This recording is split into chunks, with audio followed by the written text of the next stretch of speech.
Hello and welcome to Starship Sofa's HQ.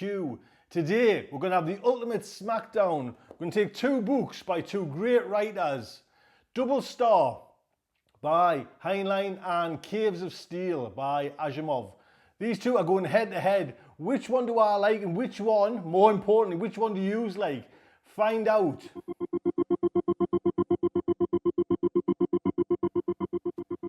So we're going to look at two stories, two very different stories. Both came out roughly the same time in the kind of middle 50s. Double Star by Heinlein and Caves of Steel by Asimov. Both cracking stories, in their own right. This won a Hugo Award when it came out, and this was nominated for one of those retro Hugo Awards, when I think it was in 2004. So we're going to look at these stories. One, for me personally, fails miserably. One is just, and one is blisteringly good. Which one? And like I say, more importantly, I would like your views as well. So put some comments down below. Which one? Have I got it totally wrong? So I listened to this on audio and I read this on my Kindle. And I don't read paperbacks, so I don't read hardback. I struggle actually reading books there now. My preferred method is the Kindle or audio. But we've got these two great books. One of them failed for me miserably. I've read them before, years ago now. But it was nice to kind of go back and kind of check and just to see if they held up and just to see if I enjoyed them.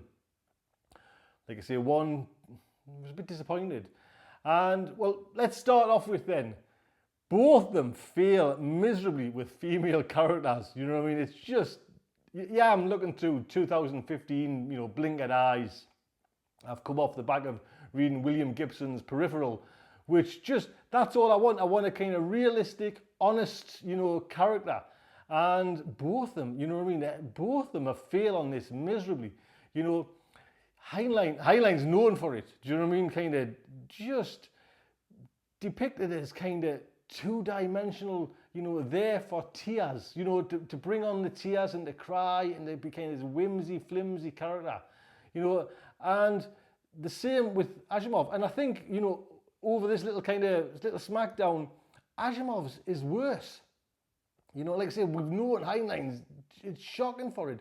But in these two stories, Asimov's character in this, female character in this, is just, it pulls you out of the story. They're that bad. And like I say, yeah, I'm looking from kind of, 2015. So it's not a good representation. I'm just wanted to mention that both of them kind of fail miserably on this.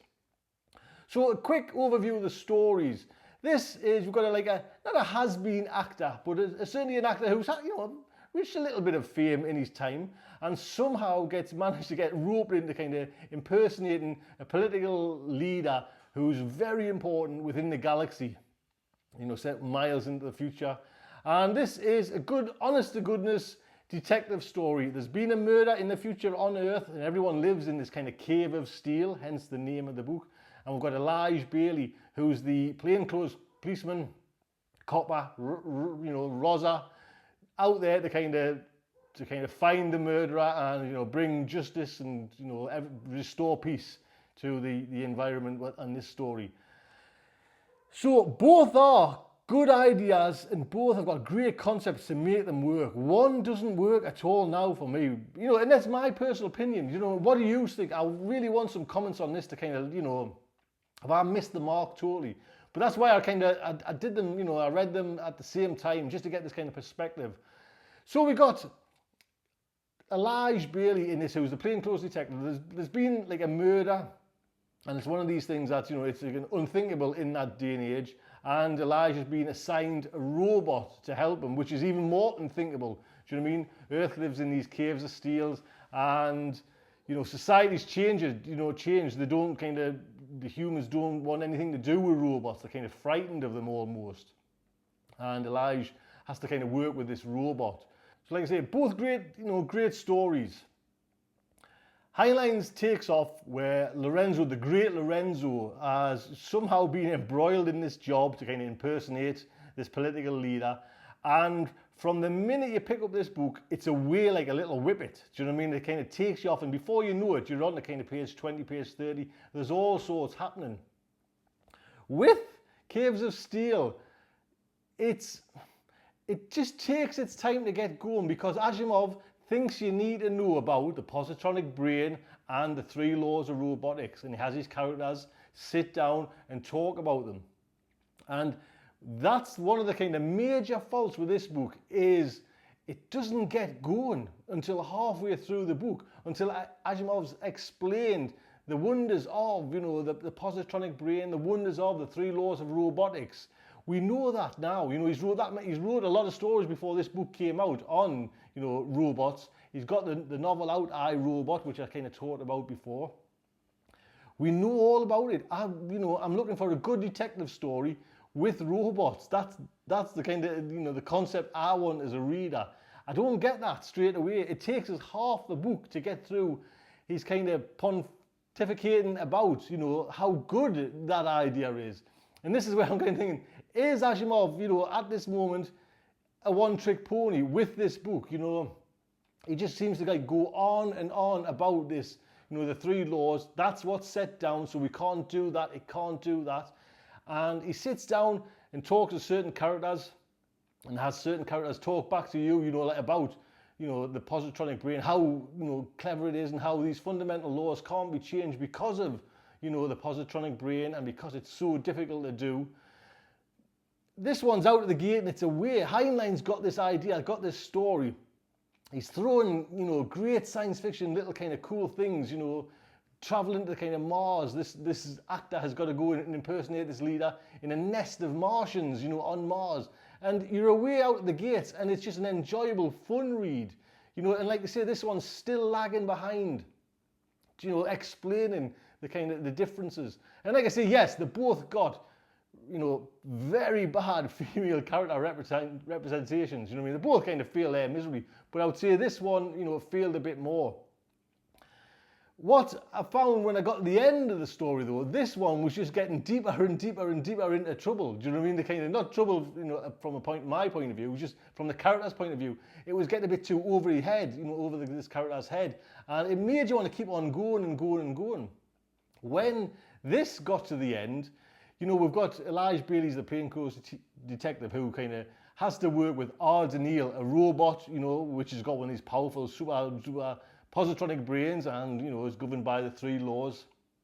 Throughout the story, O'Neil, the robot, is portrayed as a very clever character. Do you know what I mean? There's no getting away from it. You know, that he is a robot. Comes to the Asimov's big reveal at the end, and the robot misses everything, and it's down to Elijah Bailey to kind of explain everything. And it's just, wait a minute, I thought the robot was the super, why didn't the robot get it, you know? And it was just, it floundered there for me. It pulled us right out of the story, and I was thinking, how on earth did the robot miss all them clues? You know, I was getting them, you know, way back there. How did the robot miss it? This one is just, the main character, Lorenzo, is getting deeper into trouble, and you're thinking, it's going to go wrong, it's going to go wrong. And I didn't want this one to end, and this one got to the end, and I was thinking, well, So for me, Caves of Steel didn't work. Like I say, this took off out of the blocks, blistering speed, and it never let up. Great ideas, great concepts, a great story. This just, it was like wading through treacle. It never got itself going. It was hung up with trying to explain the positronic brain for me, and the big reveal at the end. Just, you know what I mean, that robot should have got that straight away. Yes, it was great on, I'll tell you what was good on it, is where Heinlein, Asimov was talking about societies and how, you know, opposites, we can't kind of live with people no more, you know, the kind of the society of like Caves of Steel where everyone lives in there. But for me, there were some big gaping holes. Do you know what I mean? It just, there's like concept where they'll not come out of the Caves of Steel, and there's no explanation why. It's just, it could have been, I was probably looking for, you know, Blade Runner kind of noir detective, and I never got it. Do you know what I mean? I just got a poor shadow of a copy. This is a great story, double star. Like I say, it won the Hugo Award. It's well deserved. You know, for me, this one trounces Caves of Steel by a long, long way, to be quite honest. Really does. I didn't think, you know, and I only get to this conclusion after kind of doing them the same time. Do you know what I mean? If I'd read this and, you know, I might have just, you know, enjoyed it because I read this one at the same time, you know, and I thought they would be exactly the same. Do you know what I mean? I thought we kind of would have come out a close, even match, but just such a long way in front, this double star. If you haven't read it, read it. You know, it's a fun novel. It's got some great, exciting concepts in it. You know, yeah, I'm not saying don't, this is a classic. You know, read it for the kind of, this is the history, this is our history. Yeah, but for me, it fails miserably because it doesn't get going. It never gets going. I want a story to kind of enlighten us, to enjoy the kind of the journey. I was being lectured too much in this story. I didn't come for a lecture where, you know, Heinlein's Asimov's sitting down and explaining it. I didn't want that. I just wanted a good detective story. It could have been so much more. There you go. That is my conclusion. That's for me, and that one's not. What do you think? Let us know. Put some comments. Honestly, I would love to hear your comments now on this. I know what Heinlein, like, you know, gets to in his latter years, you know. But putting them against Asimov at this particular time, Heinlein's ideas, his kind of storytelling, his pace, just, you know, outstrips Caves of Steel by a long, long way. Let me know, am I right, am I wrong? Put some comments down there, that would be fantastic. Until next time, I would just like to say, good night from me. I hope you enjoyed that show. Please think about subscribing. You will get the shows each and every time I release them. And why not check out the videos? Worst science fiction books I have ever picked. Oh, they're there. Check it out. And while you're on, subscribe to the newsletter. You get Starship Sofa's Volume 1 free. Fantastic writers in there. Just sign up for the newsletter and you'll get that.